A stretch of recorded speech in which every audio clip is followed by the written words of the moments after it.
que será que eu ando perdendo pacientes? Eles fazem 1, 2 consultas comigo e não voltam mais. Eu não entendo o que está acontecendo. Oi pessoal! No vídeo de hoje eu quero mostrar para vocês erros comuns que comprometem a adesão dos pacientes clientes na terapia e quero mostrar também algumas dicas para fortalecer o vínculo terapêutico e facilitar essa adesão. Vem comigo! A primeira armadilha que é muito comum de acontecer é que nós terapeutas, justamente por a gente querer mostrar que a gente pode ajudar aquela pessoa que está na nossa frente, querer mostrar que a gente sabe fazer o nosso processo de avaliação, a gente acaba ficando extremamente técnicos, avaliativos, a gente começa a devolver coisas que a gente já está avaliando, alguns problemas que a gente está vendo na vida daquela pessoa. E o que pode acabar gerando no vínculo? Certo afastamento, porque a pessoa, ao invés de se sentir compreendida, ela pode acabar se sentindo um problema a ser resolvido.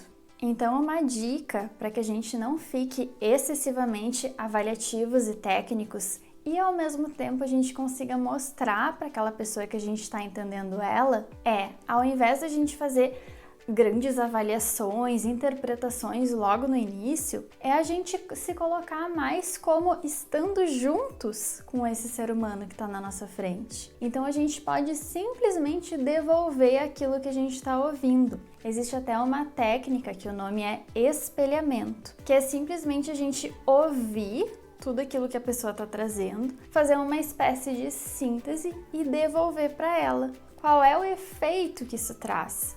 A pessoa se sente ouvida, compreendida e sente de fato que nós somos um ser humano na frente dela e que tá com um ouvido sensível para que a gente possa então ajudar no que ela precisa. O risco da gente ficar muito presos na técnica é que a gente pode se afastar da nossa humanidade. E essa humanidade ela é muito importante, principalmente nos primeiros atendimentos, para gerar esse vínculo, para gerar essa proximidade e para a gente não correr o risco de ficar naquela posição de psicólogo muito formal, muito distante, com todo o saber daquela pessoa, como se nós fôssemos uma espécie de oráculo. E sim, a gente se colocar numa posição mais horizontal, se mostrando como um ser humano, como aquela pessoa que está na nossa frente. Uma segunda armadilha que os terapeutas caem. Por conta de nos primeiros atendimentos, os nossos pacientes eles trazem bastante informações, a gente pode correr o risco de pegar aquela velha pranchetinha e ficar anotando, ficar olhando para a prancheta ao invés de olhar o que aquela pessoa está nos trazendo. Então, uma dica legal: tentem abandonar a prancheta, ou se para vocês é muito difícil abandonar a prancheta, escrevam só palavras-chave e tentem continuar olhando para o rosto daquela pessoa. E se vocês quiserem manter o uso da prancheta, perguntem para a pessoa se vocês podem anotar. Perguntem, eu posso anotar isso que tu está me trazendo? Acho que é muito importante isso para a gente retomar nas próximas sessões. Ou, como tu te sente se eu anotar aqui? Tu te importa? Então, mostrem-se atentos àquela pessoa para que de novo não gere aquela sensação de afastamento e de que a pessoa que está na frente de vocês é um certo problema. O problema da prancheta também é que a gente acaba perdendo oportunidades de se vincular através do olhar. Então, quando a gente olha menos para uma prancheta e mais para aquela pessoa, a gente pode fazer toda uma comunicação com o corpo, mesmo que seja no atendimento online, para mostrar que a gente está ali.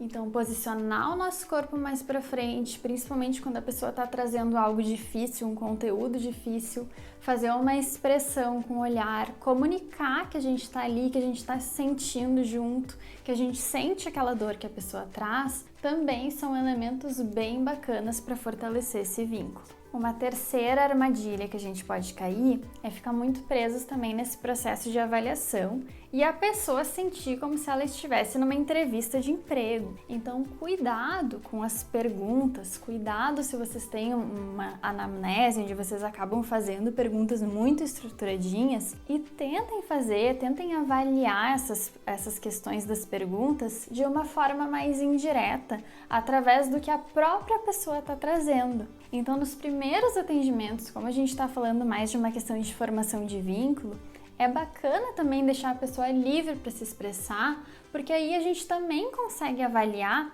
de que forma a pessoa se expressa, quais são os conteúdos que ela escolhe para trazer na sessão, e através daquilo que a gente está falando, a gente vai engatando algumas perguntas que a gente tem aqui atrás da orelha. Então percebam, isso não fica tão engessadinho e ao mesmo tempo a gente consegue trazer aqueles elementos importantes de avaliar, mas de uma forma mais natural, através da própria fala da pessoa. Quarta dica: cuidado com a cara de paisagem.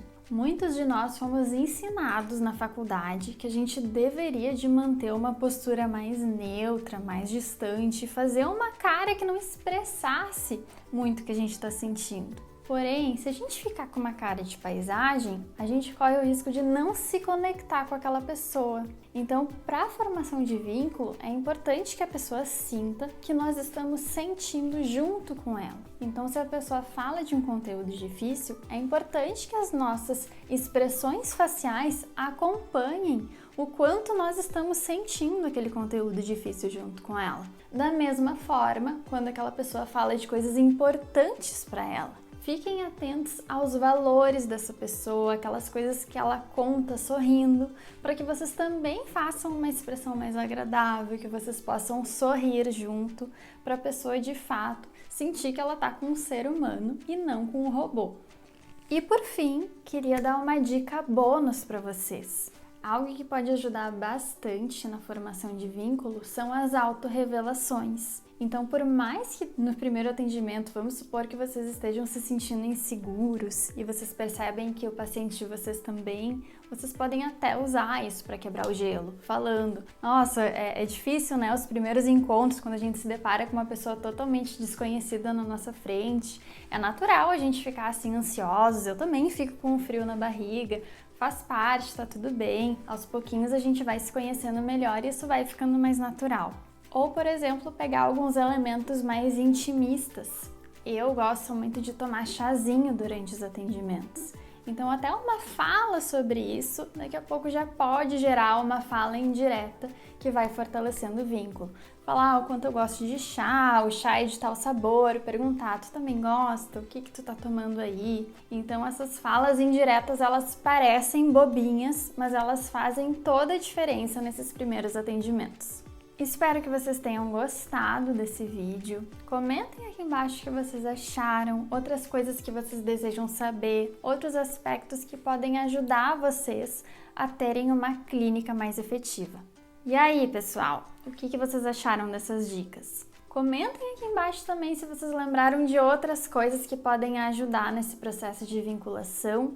E vamos juntos aqui criar uma rede para se fortalecer nas nossas práticas clínicas. Não se esquece de se inscrever aqui no canal, deixar o teu like e a gente se vê no próximo vídeo.